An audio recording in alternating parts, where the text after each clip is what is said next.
வணக்கமகளே. கரூர் மாவட்டம் சின்னநாயகன்பட்டி கிராமத்தை சேர்ந்த ராக்கம்மாள் பாட்டிக்கு வயது 81.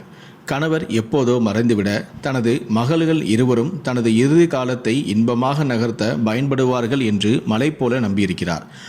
ஆனால் அவர்கள் ராக்கம்மாளை கண்டுகொள்ளாமல் தனித்துவிட தனக்கு சொந்தமான இப்போவோ அப்போவோ என்று உடைந்து ஓட்டை ஒடிசலாக நிற்கும் கூரை வீட்டில் தட்டுமுட்டு ஜாமான்கள் சிலவற்றோடு மல்லு கட்டியபடி காலத்தை கடத்தி வந்திருக்கிறார் ராக்கம்மாள் பாட்டி.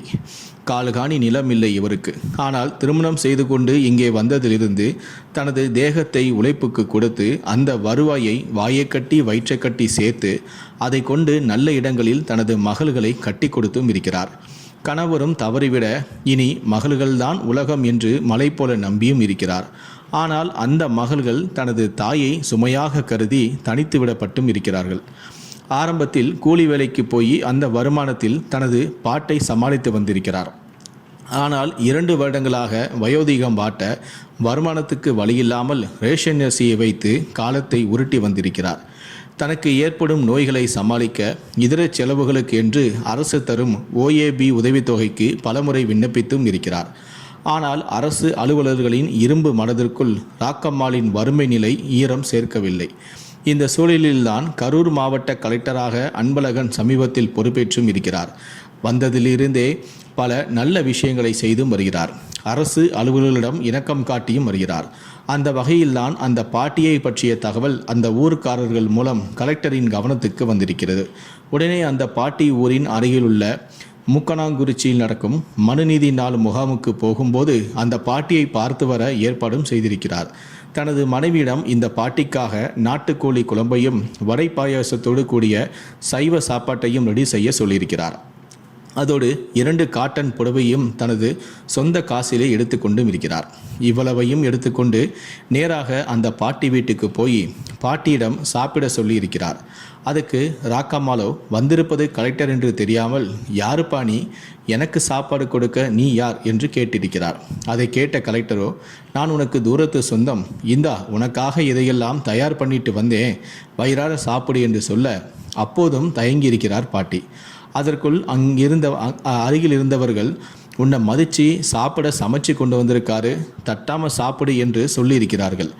அதன் பிறகு நான் மட்டும் இவ்வளத்தையும் சாப்பிட முடியாது, பக்கத்து வீட்டு கருப்பாயி எதிர்த்த வீட்டு மூக்காயையும் கூப்பிடு சாப்பிட வைங்க என்று சொல்ல தனது ஏழ்மை நிலையிலும் மகள்களால் தனித்து விடப்பட்ட கொடுமையிலும் அக்கம்பக்கத்து வீட்டு பெண்களை அழைத்து சாப்பிட வைத்து அழகு பார்க்க நினைக்கும் அந்த மூதாட்டியின் தாயுள்ளம் ஒரு கணம் கலெக்டரின் கண்களில் கண்ணீரை வரவழைத்து பார்த்தது.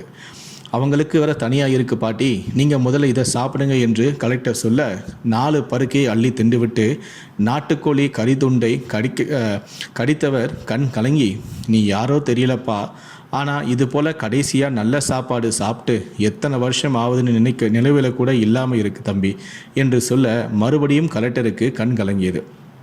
அதன் பிறகு இரவுக்கும் உனக்கு சாப்பாடு இருக்குது, அதோடு உனக்கு 2 புடவைகளும் கொண்டு வந்திருக்கேன் என்று கொடுக்க இதெல்லாம் எனக்கு தம்பி என்று வேண்டாம் என மறுத்திருக்கிறார். வற்புறுத்தலில்தான் அதை கலெக்டர் அந்த பாட்டியை வாங்கவும் வைத்திருக்கிறார். நீயும் சாப்பிடுப்பா என்று பாட்டி சொன்னதோடு தானே பரிமாற சைவ சாப்பாட்டை அங்கே அமர்ந்து சாப்பிட்டார் அன்பழகன். அதன் பிறகு கூடவே வந்திருந்த அதிகாரிகளிடம் இவரிடம் கையெழுத்து வாங்கி OAB பணத்துக்காக அக்கௌண்ட்டை ஓப்பன் பண்ண வைங்க, 1 வாரத்தில் பணம் இவங்க அக்கௌண்ட்டில் ஏற வேண்டும் என்று சொல்ல அதன் பிறகுதான் வந்திருப்பது கலெக்டர் என்று தெரிய ராக்கம்மாளுக்கு நெஞ்சம் விம்மியது. தம்பி, எவ்வளோ பெரிய ஆஃபீஸர், என் குடிசைக்கு வந்திருக்கீங்க, நானும் உங்களை மதிக்காமல் நடந்துக்கிட்டேனே என்று சொல்ல அதெல்லாம் ஒன்றுமில்லை, இனி யார் கேட்டாலும் என் மகன் பேர் அன்பழகன், அவன் மாவட்ட கலெக்டராக இருக்கான்னு சொல்லுங்க என்று சொல்ல, தம்பி என்ன புண்ணியம் செஞ்சனோ தெரியல, பெத்த மகள்கள் என்ன கண்டுக்கலை, இவ்வளவு பெரிய ஆஃபீஸர் என்ன பெத்த தாயாக மதிக்கிற, இது போதும் தம்பி, எனக்கு வேறு எந்த உதவியும் வேண்டாம் என்று சொல்லி கரகரவென கண்ணீர் வடித்திருக்கிறார் ராக்கம்மாள் பாட்டி. அதோடு கையோடு வாங்கி போயிருந்த புடவைகளையும் கொடுத்து, கலங்காமல் இரு, அடிக்கடி உன்னை வந்து பார்க்குறேன், என்னை பார்க்கணும் போல இருந்துச்சுன்னா சொல்லிவிடு, உடனே ஓடி வருகிறேன் என்றபடி பிரியா விடை பெற்றார் மாவட்ட ஆட்சியர். இது குறித்து ராக்கம்மாள் பாட்டியிடம் கேட்டபோது, கொள்ளு விளையாட்டம் 2 பொண்ணுங்களை பெற்று ரத்தத்தை சோறாக்கி ஊட்டி வளர்த்து சீர் சின்னத்தையெல்லாம் கொடுத்து நல்ல இடங்களில் கல்யாணம் கட்டி கொடுத்தேன். ஆனால் திருமணத்துக்கு பிறகு என்னை கண்டுக்கவே இல்லை. எழுந்தாலும் நான் தான், படுத்தாலும் நான் தான் இப்படின்னு வாழ்ந்துக்கிட்டு இருக்கேன்.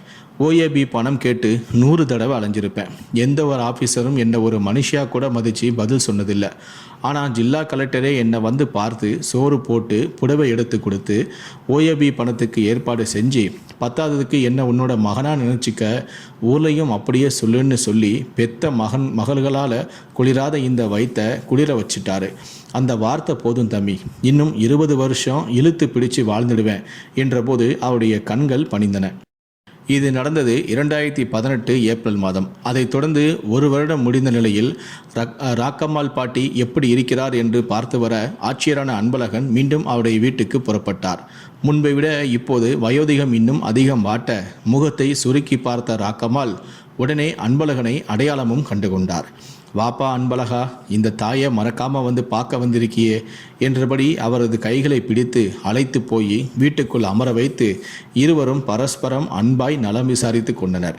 தனது கையோடு கொண்டு போயிருந்த 5 செட் காட்டன் புடவைகளையும் பழங்களையும் கொடுத்து வச்சுக்கோ என ஆட்சியர் வழங்க அதை வாங்க மறுத்த ராக்கம்மாள் பாட்டி, நீ எனக்கு மகனாக கிடைச்சதே போதும்யா, இந்த சீல சனத்தியெல்லாம் எனக்கு வேண்டாம் என மறுத்தார். ஆனால் வற்புறுத்தி அவரிடம் கொடுப்பதற்குள் ஆட்சியருக்கே போதும் போதும் என்று ஆகிவிட்டது.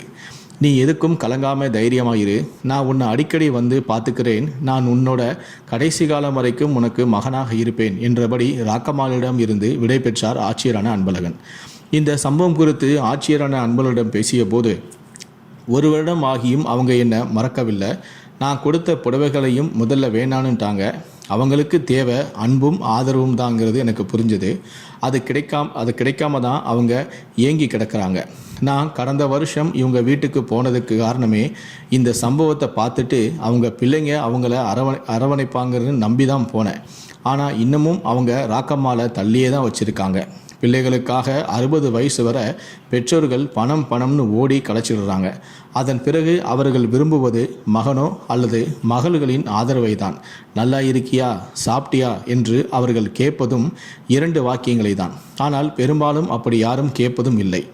ஆதலால் அந்த வகையில் மகள்கள் இருந்தும் ஆதரவின்றி தவித்த ராக்கம்மாளிடம் அன்பு பாராட்ட நினைத்தேன். ஆனால் என்னால் முடிந்த சிறு உதவியை தான் என்னால் செய்ய முடிந்தது. ஆனால் இந்த சம்பவம் மூலமாக ஒவ்வொரு ஆணும் பெண்ணும் தங்களது தாயையும் தந்தையையும் எக்காரணம் கொண்டும் தனித்துவிடக்கூடாது என்கிற முடிவுக்கு வந்தால் சந்தோஷப்படுவேன். எல்லோருமே வயோதிக நிலையை அடைய இருப்பவர்கள்தான் என்கிற உண்மையை ஒவ்வொருவரும் உணர்ந்து கொண்டால் இதுபோல தாயை தள்ளி வைத்து பார்க்கும் நிலை வராது என்றார் அழுத்தமாக. பிள்ளைகளுக்காக காலம் முழுக்க ஓடிய உடம்பு களைச்சி கிடக்கு. பிள்ளைங்க இப்படி தனித்தீவாக விட்டுட்டாங்களேன்னு அவங்க மனமும் ரணமாகி கிடக்கு. அவங்களுக்கு தேவை மனசு சந்தோஷப்படுற மாதிரியான ஒரு 4 நல்ல வார்த்தைகள் தான், ஆறுதல் சொற்கள் தான். அதை கொடுக்கத்தான் இப்போ போனேன். நான் எங்கே இருந்தாலும் அவங்க என்னுடைய கண் பார்வையிலேயே வச்சிருப்பேன். என்னால் முடிஞ்ச ஒரு சின்ன உதவி தான் இது என்று கண் கலங்கியவாறே பேட்டி கொடுத்தார். வயதான காலங்களில் பிள்ளைகளால் தனித்து விடப்படும் வயதான ஆண்களும் பெண்களும் படும் இன்னல்களை வார்த்தைகளால் விவரிக்க முடியாது. ஆதரவாக பேச ஆள் இல்லாமல் வயோதிகத்தாலும் அவர்கள் அடையும் இன்னல்கள் அதிகம். அப்படிதான் 2 மகள்கள் இருந்தும் அவர்களின் ஆதரவு கிடைக்காமல் தனித்து விடப்பட்டு ஓட்டை உடைசல்கள் வீட்டில் வசித்து வருகிறார் ராக்கம்மாள்.